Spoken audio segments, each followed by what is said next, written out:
Hi, and welcome to my second video.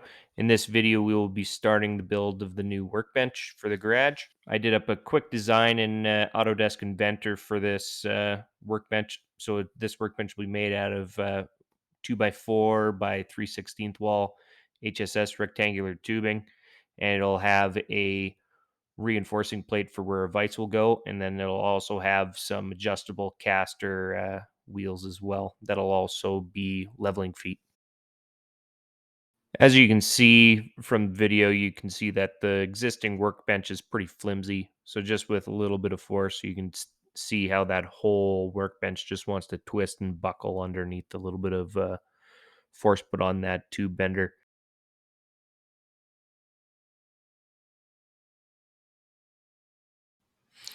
Here are the leveling feet that I'll be using for the workbench. So they're just a little rubber leveling foot with a phenolic roller on the side. So if you ever wanted to, you can actually move up the little rubber base into the housing, and you'll be able to move it around just like a regular caster wheel.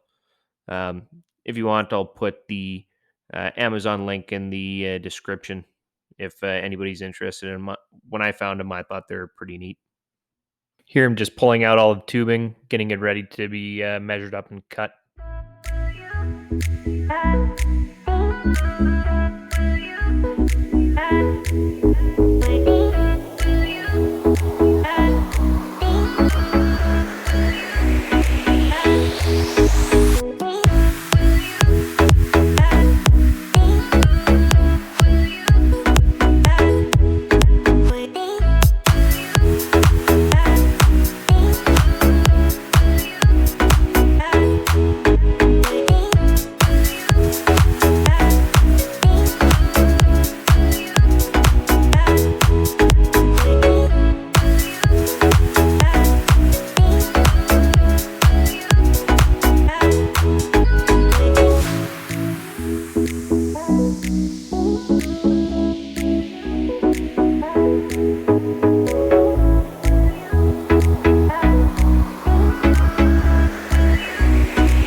To cut all the tubing, I'll be using my fine slugger chop saw.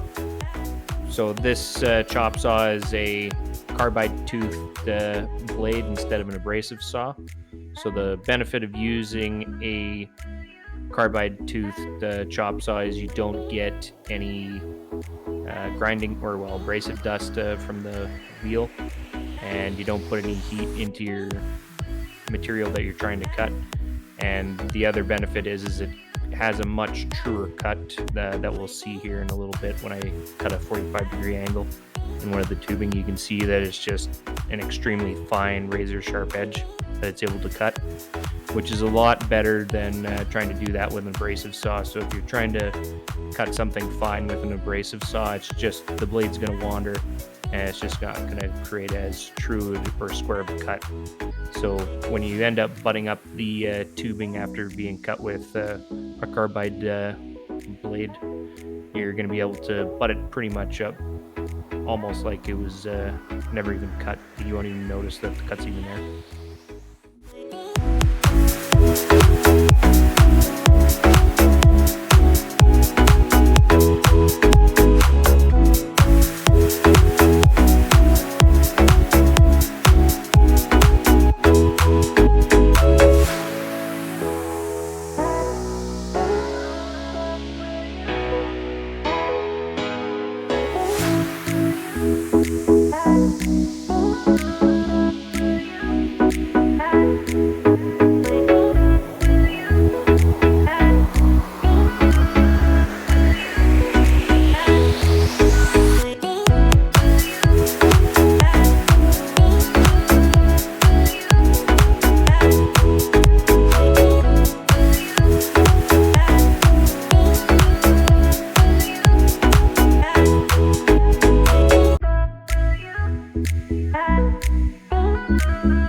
Here I ran into an issue with the outside guard of the chop saw. So at the 45 degree with this 2x4 tubing, that outside guard actually ends up hitting the end of the tubing at the 45 degree angle that I have.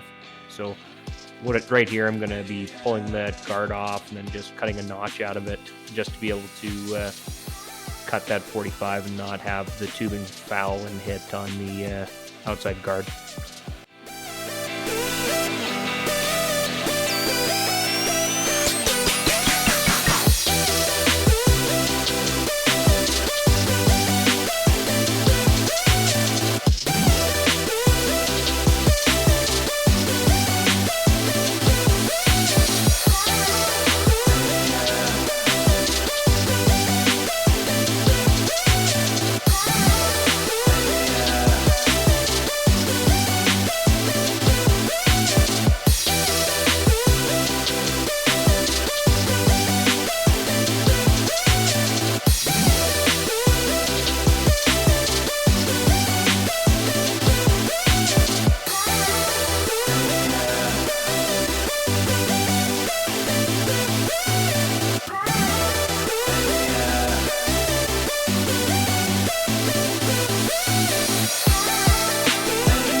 Here's a good example of how fine of a cut and how sharp of a cut that these carbide blades can cut steel.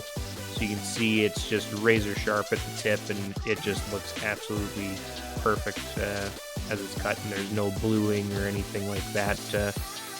Unlike you'd see on an abrasive saw where you'd see bluing from the amount of heat being put into the metal.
For the tube end caps where the caster wheels are going to be mounted to, I'm taking some scrap pieces of some 4x3 rectangular tubing and then just cutting the little tabs off of them and then cutting them to shape.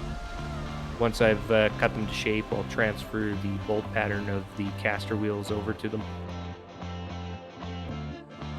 As I was about to transfer over the bolt pattern, I noticed that the plates that I was using were warped from how they were cut. So all the tubing that I have is actually scrap offcuts from a laser cutter. So the scrap pieces were just overheated when they're cut, and you can kind of tell that they're warped. So I'm going to take them over to the hydraulic press and just flatten them out. Once I have them flattened out, I'll go back and drill them all out.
With all the tube end caps measured out and cut to size, I've transferred over the whole dimensions of the bolt pattern, and tomorrow I'll end up drilling and tapping all the holes.